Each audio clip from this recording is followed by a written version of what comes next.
This is my response to a challenge to create a miniature out of string, yarn, floss, or similar. The challenge was made in the Facebook group Dollhouse Miniatures, made from everyday things. In a world, a tiny, miniature world that exists only in her imagination. Well, this was quite a challenge for me. I learned a bunch of stuff and figured out some techniques that I'll be using in the future. I decided to make a planter with a plant or two in it. My first action was to dip some string into a bit of green paint. I wiped off the excess, fashioned some bends into the string, and let it dry. Then I went on to some leaves. First, I tied knots in the yarn. I then dipped that into a bit of green acrylic paint, which took about a day to dry. I think I'm going to have to get some sort of drying rack and set it outside to dry. I live in Tucson, so any day now the heat'll move in, making short work of such a thing as paint drying. After it did dry, I cut it up into leaves. I have no idea what kind of plant may have leaves like this, but I'm not a stickler for true representations of existing things. A little bit earlier, I put this braided yarn into a little jar of Mod Podge to which I had added a teeny bit of water, and then I just hung it up to dry for a little while, and it didn't get dry enough, so I used a piece of a wool blanket, which I love for using such for a lot of different things, and then I just blotted it. Now it's still a bit damp, but I think it's time to attach it to the pot. Using a part of a paper coin wrapper for quarters, I put a couple bucks worth of quarters inside the wrapper to hold the shape, then covered it in gesso. When that dried, I painted it a brownish color.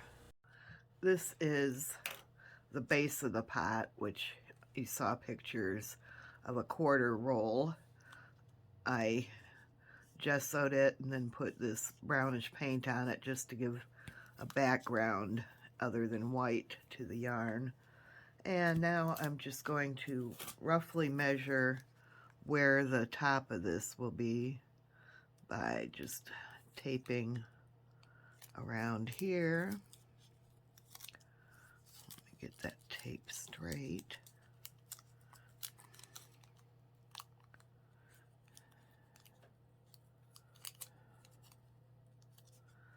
And then I'm going to grab a yellow pencil and draw fold line or cut line. I don't know yet what it'll be.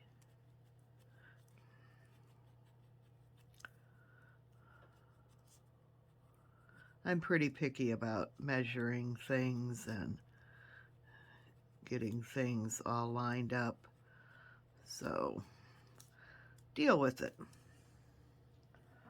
Okay, I've got that line on there, so I can take the tape back off and hope that the brown paint did not peel off.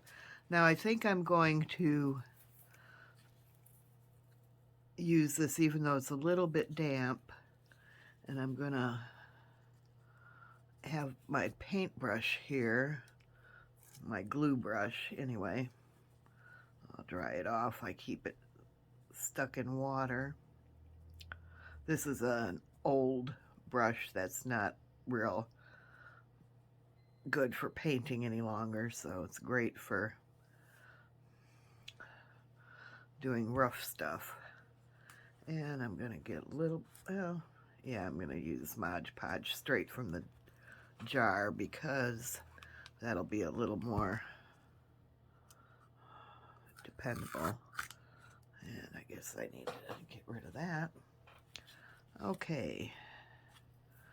And I don't want the knot in it. Hopefully this is all sticking together good enough that by cutting off the knotted end it'll, now it frayed a bit, but I can glue it down. Let me Just dab a bit of glue first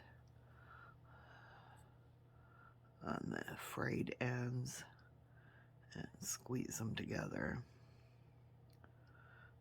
Okay, that didn't work.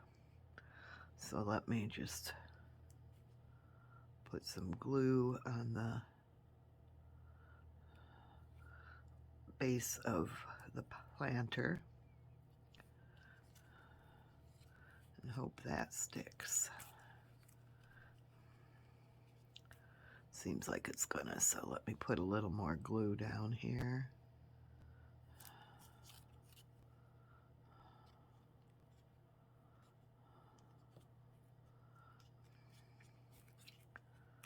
And so on and so on.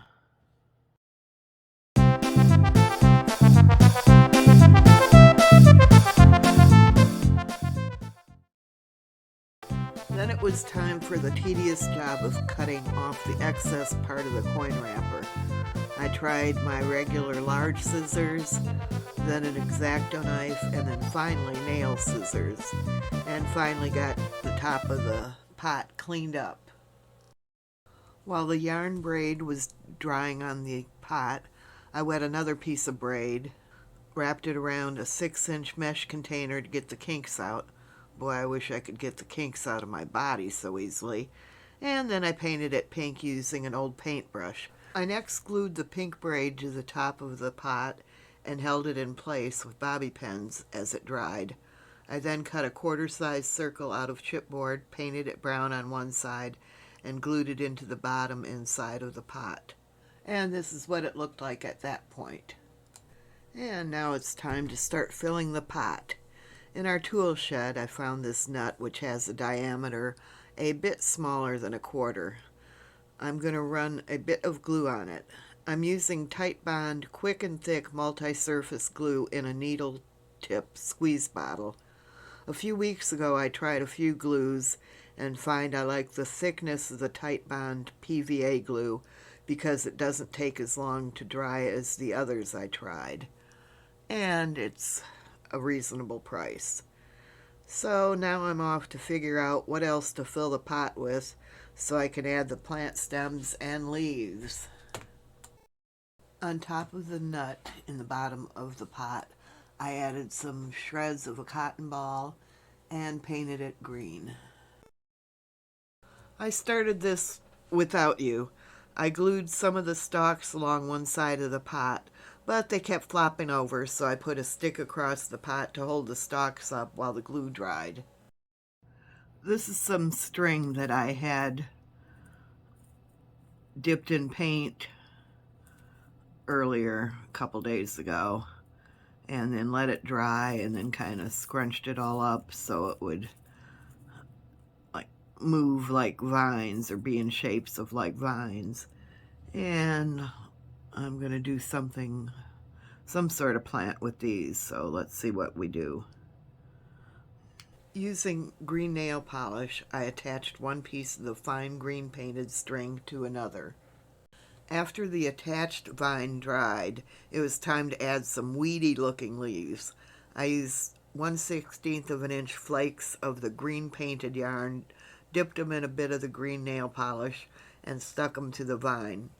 This was so not fun, and after attaching about a dozen, I gave up and knew I needed a much better idea.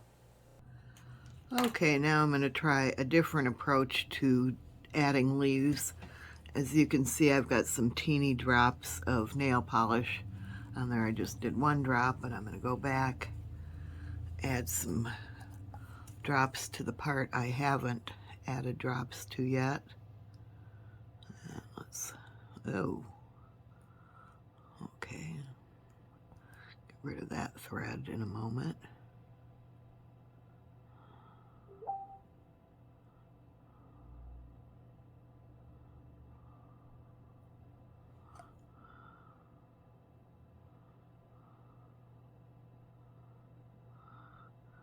I hope this works because adding those little yarn pieces to the stem was brutal. Something I absolutely do not recommend to anyone. Let's build up these dots.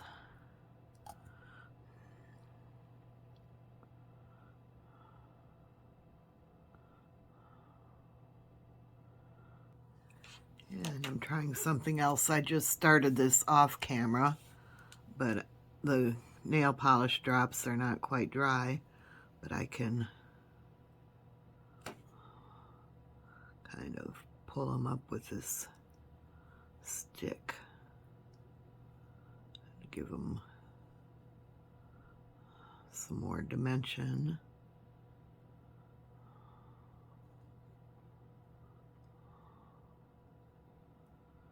And yep, much better technique, much quicker and less annoying than trying to attach the yarn, teeny yarn leaves to one of these vines.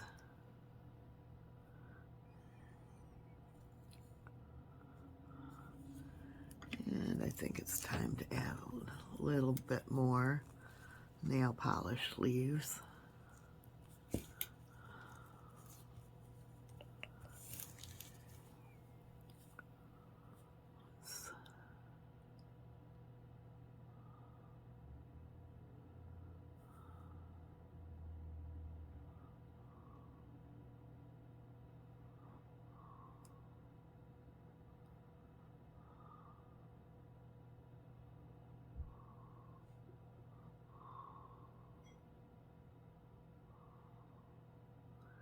I imagine I'm getting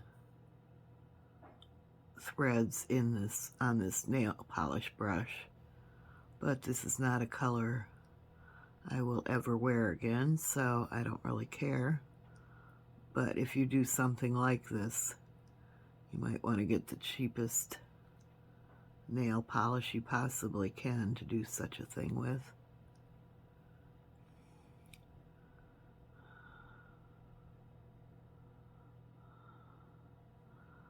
Okay, I'll let this sit for a few minutes and come back and use the stick pulling method.